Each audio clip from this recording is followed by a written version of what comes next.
औज़ुबिल्लाहिमिनश्शैतानिर्रजीम बिस्मिल्लाहिर्रहमानिर्रहीम। प्यारे नाज़रीन, आज हम बात करेंगे कुर्बे क़यामत सबसे बड़ा फितना यानी फितना दज्जाल के बारे में। दज्जाल किस किस्म की सवारी पर सवार होगा और उस सवारी के अंदर कौन सी खासियत होगी, जानते हैं इस वीडियो के अंदर। जिन दोस्तों ने अभी तक चैनल को सब्सक्राइब नहीं किया, चैनल को सब्सक्राइब कर दें, बेल आइकन को दबाकर ऑल की नोटिफिकेशन को प्रेस कर दें ताकि आने वाली हर नई वीडियो आप तक बआसानी पहुँच सके। तो शुरू करते हैं वीडियो। क़ुर्ब क़यामत का सबसे अजीम फितना, फितना दज्जाल। वो जब जाहिर होगा तो एक ख़ास किस्म की सवारी पर सवार होकर निकलेगा।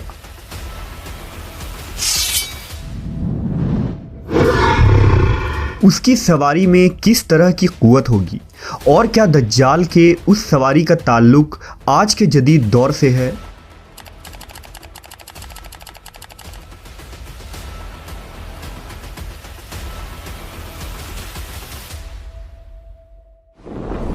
दज्जाल उम्मत मुस्लिमा के लिए सबसे अजीम फितना करार दिया गया है। हज़रत आदम अलैहिस्सलाम की तख्लीक से लेकर क़यामत कायम होने तक कोई भी फितना दज्जाल के फितने से बढ़कर नहीं है।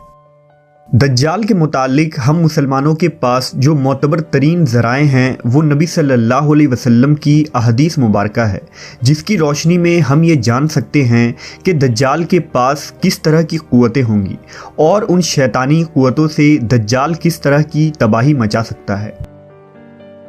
लिहाजा अहदीस की किताबों में हज़रत इब्ने अब्बास, हज़रत अब्दुल्लाह इब्ने मसूद और इब्ने उमर रज़ियल्लाहु ताला अन्हो से दज्जाल की मखसूस सवारी के मुतालिक अहदीस रिवायत की गई हैं, जिनका मजमुआ ये है कि दज्जाल उस वक्त नमूदार होगा जब लोगों की ईमानी हालत बहुत कमज़ोर हो चुकी होगी। दज्जाल दुनिया में 40 दिन घूमेगा। उन 40 दिनों में एक दिन एक साल के बराबर होगा और एक दिन एक महीने के बराबर, जबकि एक दिन एक हफ्ते के बराबर और बकिया अय्याम मामूल के मुताबिक होगा। दज्जाल एक चमकदार गधे पर सवार होकर निकलेगा जिसके दो कानों के दरमियान का फासला 40 हाथ होगा।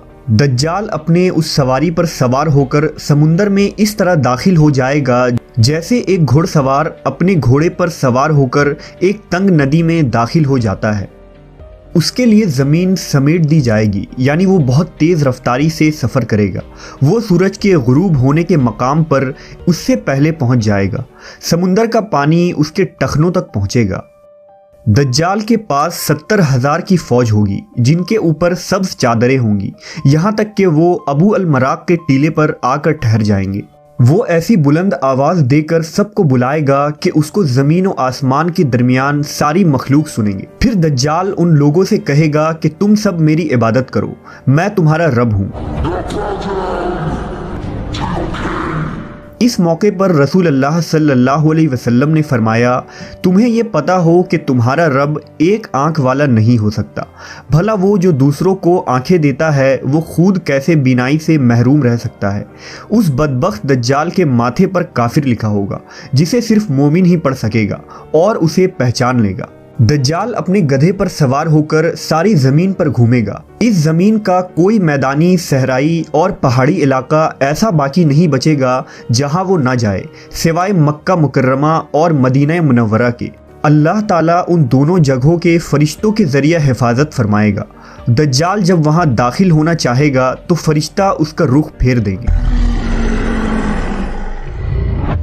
ये एक अजीमुश्शान पेशन गोई है जिसमें दज्जाल के एक अजीबो गरीब किस्म की सवारी की तरफ इशारा है जो आखिरी ज़माने में ज़ाहिर होगा और उसकी वजह से सफ़र में आसानी और सुरअत पैदा हो जाएगी। इन अहादीस की बुनियाद पर यहूदी ख़ास तौर पर गधे की ताज़ीम करते हैं और वो अपने खुफिया इबादात में गधे को ज़रूर शामिल करते हैं। बाज़ लोगों का ये दावा है कि अपने इबादत के दिन खुफिया तौर पर यहूदी एक गधे को उठाकर बैतुल मुक़द्दस में ले जाते हैं, जहां मुख्तलिफ रस्म व रिवाज के मुताबिक उस गधे को सजाया जाता है।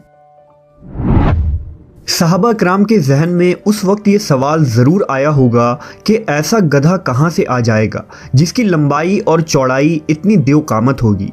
लेकिन सहाबा कराम ने हुजूर से इस हदीस को जैसा सुना वैसा ही याद रखा और आज हम तक ये सारी अहदीस पहुंची। उलमा इकराम का कहना है कि अगर हम ये कहें कि क़यामत के करीब एक ऐसा गधा पैदा हो जाएगा और ये सफ़ात उसमें पाई जाएगी तो ये बात नामुमकिन नज़र आती है। फिर सवाल ये भी है कि दुनिया में वो गधी कहाँ से आएगी जो इस किस्म के अजीबो गरीब और देवकामत गधा जनेगी, और समुंदर का पानी उसके टखनों तक आए, ये बात अकल के बईद है।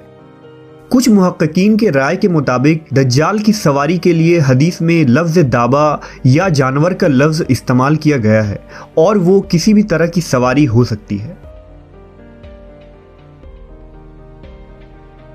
लिहाजा मुहक्किकीन के राय के मुताबिक मुमकिन है कि दज्जाल की वो सवारी उड़न तश्तरी या जदीद हवाई जहाज़ की कोई एडवांस शक्ल हो।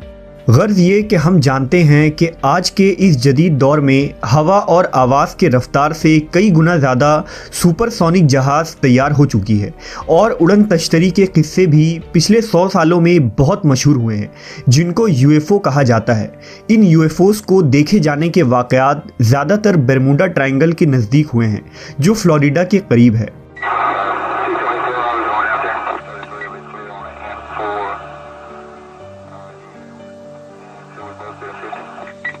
मुमकिन है कि दज्जाल की ये सवारी एक यूएफओ यानी एक ख़ास किस्म की उड़न तश्तरी हो। इन तमाम बातों से ये नतीजा निकलता है कि जदीद दौर में तो ये यूएफओज और सुपरसोनिक जहाज़ इंसानों के फ़ायदे के लिए इस्तेमाल होगा, लेकिन मुस्तकबिल में जब दज्जाल तमाम टेक्नोलॉजी पर कब्ज़ा कर लेगा तो वो इन ही जदीद सवारियों या उसकी कोई एडवांस फॉर्म पर कब्ज़ा करके पूरी दुनिया के कोने कोने तक चंद मिनटों तक पहुँच जाएगा। ये तमाम बातें इस जानिब इशारा कर रही हैं कि खुरूज दज्जाल का वक्त अब ज़्यादा दूर नहीं। बिलाशुबा ये फितनों का दौर है और इस वक्त इंसानियत दज्जाल और दज्जाली क़ुव्वतों के फितने अजीम की तरफ बढ़ रही है। लिहाजा दज्जाल, उसके हिमायती और उसके क़ुव्वतों से आगाही रख कर ही हम इस फितने अजीम से अपनी और अपने ईमान की हिफाजत कर सकते हैं।